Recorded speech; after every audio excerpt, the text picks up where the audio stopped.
Hi guys.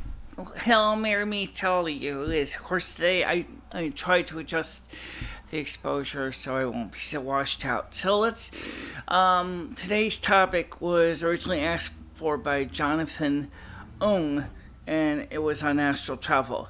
And be honest when I say we're going to try to explain it as best we can. And we also will need to remind you of some concerns that you need to address for astral travel. First of all, I've been doing astral travel since I was very young, and I have lots of experience with it because it's something I've known how to do from the very beginning when I was a little girl, and I never really had to learn. It just was something I do naturally. Now, some looking at the Wikipedia explanation of astral travel and astral projections, they're saying they're the same thing. No, they're not. Let me explain what the difference is, and then I think you'll understand. The way me and Lumi break astral travel down is as follows. We see astral travel as more like watching a television. Okay, that is, we are in the background. We're not actually there in the scene. We tend to, obviously, like she was mentioning about in Venice and eating fettuccine alfredo, clearly if we were in an astral projection as a passive bystander, we would not have been able to eat fettuccine alfredo. So that's where we have astral projection. Astral projection is where you interact with the astral plane. It's an out of body experience, or OBE, as it says in Wikipedia. But we see astral projection as a slightly more interactive position than astral travel. So whenever we refer to, we more or less really are talking about astral projection and not astral travel. Now, many people say there is no difference. If you ask me and Lemmy, there is a difference. Yeah, first of all, astral travel is, it takes a very disciplined mind to reach the proper state to get ready for it. You can't just jump right into it. This one took a while to do because we had to figure out how we could explain it without sounding a little bit either too eclectic or to some people too out in the fringe. So we're going to try to explain it from a simple level of what it is, and then we'll try to explain how you begin the process of reaching that state. It is a state of consciousness that requires a trance-like condition to be in the right state to have so that your body can leave, or so your soul can leave your body. And it takes some people do it through various means. Michelle uses music. And of course, we do it naturally when we're sleeping. Yes. So now, what kind of music do you use? Is if you're going to use music, is very much a personal thing. Some people like to use instrumental meditation music. Some people like to use almost, just like sounds of like effects, like the sound of an ocean or the sound of birds. Michelle likes to use good old fashioned rock and roll. It's funny. It's true. Michelle uses rock and roll. She grew up in the 80s. And so for her, 80s music, some of the music in the 80s is really, really very enlightening. So Michelle likes to use 80s music. We can't play it here on the radio, but we'd love to. We're going to start talking about how we do it. Now, first of all, the most important thing we're going to talk about right now is some warnings. I got to give these to you just because it is important to give you at least the full things that you're going to have to deal with.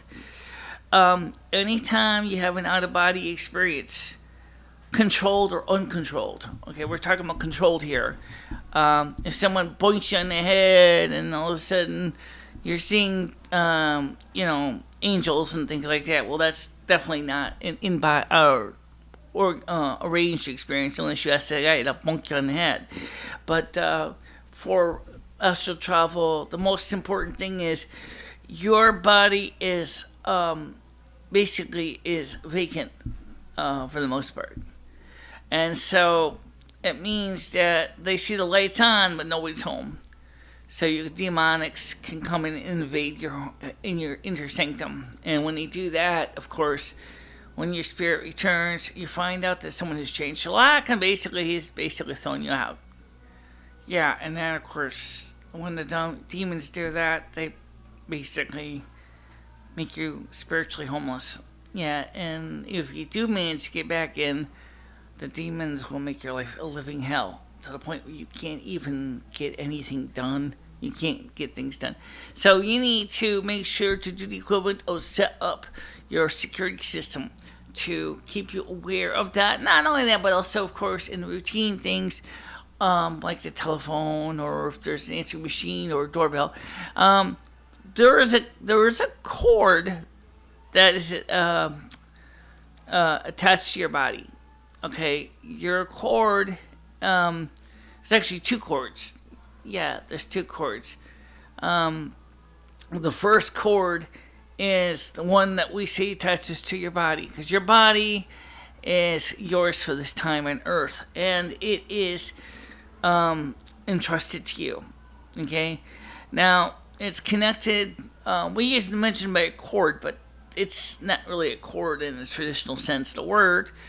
But I guess if I'm going to use a cord example, why not? Okay, but it's easy enough to understand. I'm going to take this cord off the phone here. Here I have a phone cord. Okay. Okay, here's your soul. Here's your body. Except unlike a phone cord, I can stretch indefinitely. And when I'm done, something happens. You find yourself go right back in case of an emergency return.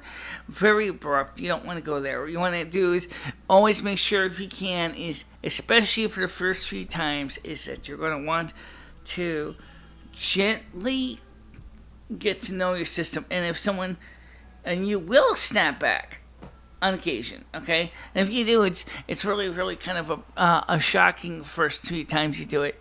And you tend to get a little bit upset because it's emotionally alarming. So you've got to practice to handle the hard returns as well as the soft returns. Soft returns are the ideal ones. Those are the ones where you are basically going in and traveling, and it's like, yeah, okay. So clearly, for whatever means that travel is you need to learn to deal with those hard and soft returns. Okay, so when we talk about how you deal with the soft ones, the soft ones are basically is when you arrange to return. Okay, that means is that you start to visualize yourself in your body, and you begin to feel your existence reflow into your body, or more like you start to feel your body sensations, like your hands, your skin, you begin to feel you're returning to your home body. That's what we call a soft return. It's very nice, it's very smooth, and it's really the best way to return because it's not so jarring. But unfortunately, if you did not set a sentry or a PCU to remain on watch, so if a demonic just tried to grab your body, and you may find yourself totally separated from your body, potentially permanently. In other words, your body is now owned by somebody else who's basically bodyjacked you. Yeah. And that's not good. It really is hard to explain it because, like I said in many of my videos, trying to explain something that I do naturally is very difficult. Well, why don't we talk about how we do it if you're not listening to music? Because we can't play music because of the YouTube copyright contents rules. Well, there's some music playing in the background right now, Liam, but I think with our microphone, you're probably not going to hear too much of it on the microphone. So let's talk about how we would do it if I'm going to try to simulate going into into meditation, but I'm going to do my best not to actually go in, just so we can show you how it's done. First thing you need to do is you got to find a comfortable space. And if you can have someone to go and work with you, a professional would be best. If you can find somebody who knows how to do astral travel, such as a transcendental medium or something like that, that's be best of all. Somebody who can help you to reach that proper state and prepare yourself for the journey. The most important thing, as I said, is you got to be relaxed. The first thing you got to do is you got to let everything go. You just got to basically let your mind flow. Okay? Yes, my eyes are closed. I know that. It's because it's part of the meditation. Okay? So what you do is you want to basically just quietly take deep breaths. And when you do that, you cleanse the soul. Okay? In new air, out old air. Okay? And you start to feel like the top of my head starts to tingle. It's almost like a door of a launch bay opening up, and so the spirit is getting ready to take flight. Okay, and so you start to take flight, and so this is something that, like I said, people who've never done astral travel before freak out when they start to feel the top of the chakra here starting to tingle and sometimes feel itchy. Please do not panic, okay, if you feel this. It's okay. It just means that you're spiritual, you're reaching a higher energy field.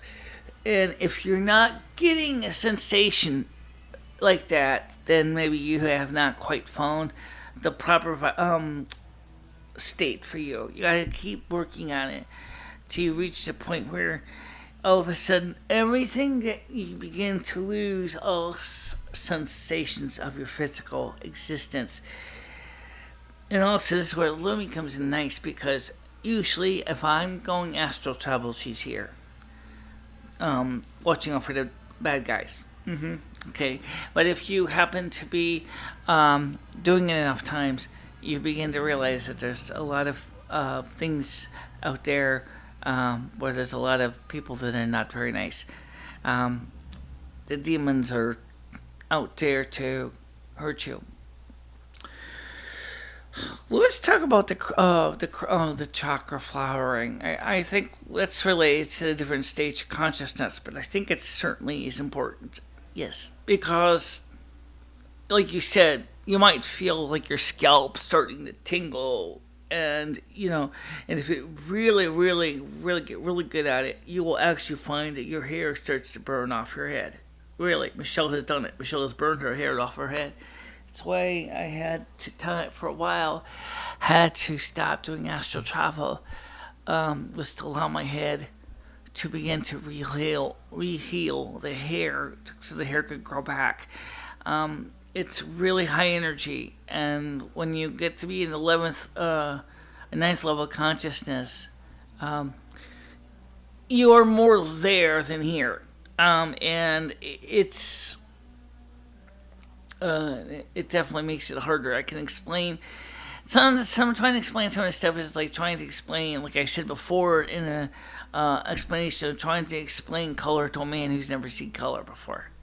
Maybe a person who's been blind since birth, and you say, oh, like I said, like this background's blue, right? There's all these stuffed animals, one's tan, and the couch is kind of a green, yellowish green color.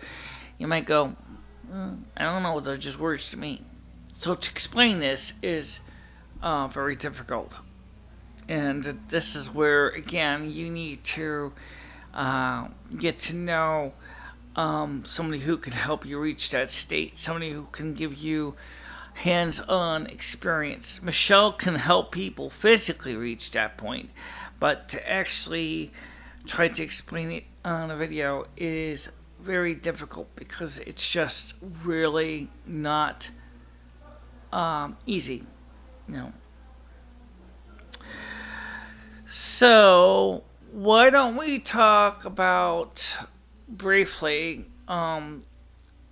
I know that you and I talked to Susan Girth about this, but I wanted to see if you could help me to explain what a demon can do when you're not there. Obviously, if they see the lights on, that the door's unlocked, so to speak, they're going to, because they're homeless, they're looking for places to reside, and they'll home invade, and they'll take your home, your body. And then when you return, because you forgot to lock your door, so to speak, you'll find a dark entity in your body that is not wanting to leave. Okay, and when you get to that point where you got a dark entity, even if you do manage to sneak in through the bathroom window, he's going to find you. And when he finds you, he's not going to be very pleasant about it. And that's where, again, you need to worry about things like exorcisms. Because, again, even if you have able to take control of some of the everyday functions like walking and talking, the demon is going to be able to do everything he can to make sure that you do not get control back. They also like to destroy the body. Yeah, they're like college frat boys. They party like there's no tomorrow. In fact, they'll destroy your body with all kinds of nasty things like drugs and alcohol and cigarettes, and wanton sex and whatever. And by the time you do get your body back, it's gonna look like a heroin junkie, possibly with needle tracks up and down your arms, tattoos in places you don't want them, and so it's best to make sure that you don't forget to spiritually lock your door, obviously. But that's, again, is a whole nother exercises to begin to understand how much of your body you got to leave behind and how much of your body you can take with you. I'm talking about your spirit, not so much your body. Your body's just a husk. It's not really. It's like this cup. Okay, this is your body. Okay, it holds the contents. In this case, this holds coffee, right? So in this case, if this is your body, it holds your spirit.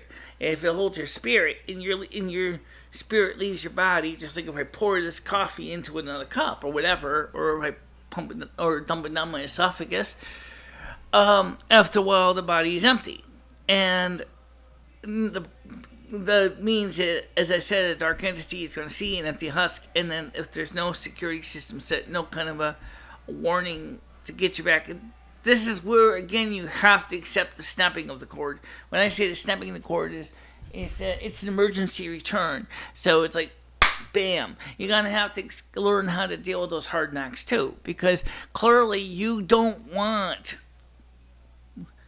to try to return gradually. I mean, you want to if you can, but this is an emergency, like saying, MicheleMarieDalene, please return to your body stat.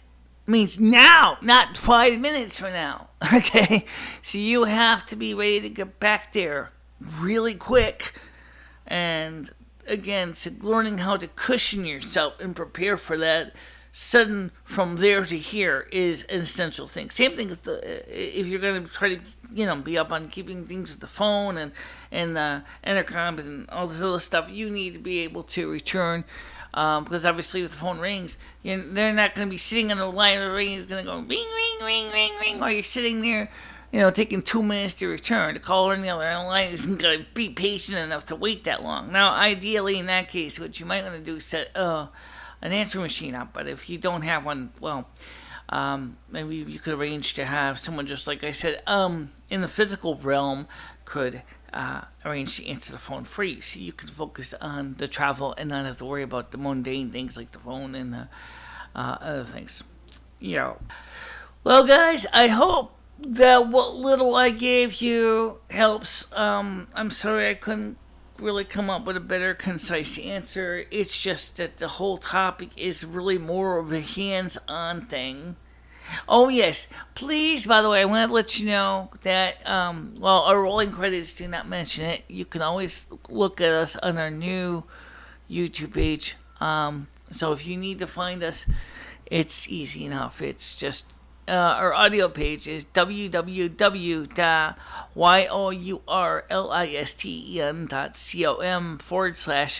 Bichela. Yep. And of course, I don't have one yet, but again, I don't think my videos have really been doing that well. I think the problem is that I think people get a little confused between the two of us. Yeah, I think they do, and I think, like Susan Gerst said, is that there's a lot of some people kind of think that there's a demonic presence, and I really kind of it gets me upset because I don't like the term because I'm not a demon. You're not a demon. No, you're not. You are absolutely positively anti-demon. You can be, because a demon would not be trying to help me to progress in my daily needs. They would do everything they can to destroy your daily needs. Yeah. Okay, guys. So don't forget, if you have any questions, comments, concerns, please place them in the comments section below. And if you want to email me, my email address is bichela3@gmail.com. And mine is lumiFINISTRA@gmail.com. And she has her own YouTube page, which we had to create a tiny URL for because YouTube gave this long, funky hexadecimal code, which is hard to read. It's simply enough is www.tinyurl.com/LUMIFINISTRA, and that will bring you to Limmy's page, and check out her videos too. Please do comment and do subscribe to my channel as well. I really need you. I don't have the kind of viewership Michelle has, but if you are interested, please do let others know. And because we'd like to get both channels back into the well-being. By the way, related to something that Chris Perella was talking about really quickly, how he said that his viewership had declined. Chris Perella, please relax. It happens to all of us. It certainly happened to my channel enough times where some videos get a lot of attention and some just get nothing at all. And of course, I'm not trying to make money off my channel, so that is a big difference. Yes, it is. Okay, but just try to hang in there, okay, bud? It's all right. You're gonna do fine. You just got to. Maybe you need to change the way you do your channel. Come up with a new topic or a new, what they call a shtick. Okay? That's SHTICK, shtick. Because I think that maybe that's what your audience is looking for. I'm working on trying to find what works for me for a while now. 2+ years. And so since 2011, I have basically done all kinds of videos, and some good, some bad, and it's okay if you don't get a lot of viewers on a single viewer, But if you get comments from people, or those who click like or don't like, then we can at least determine if there are things that we need to change. But a comment helps more because they can actually talk to us and let us know. And of course, if you really feel afraid to open your mouth in a public forum, you can always send me a private email too at bichela3@gmail.com. I will read it. I may not always reply, but I will at least read it. And if it definitely feel it warrants a reply, I will do so. Okay? So don't forget to like and share. We'll see you soon. Bye.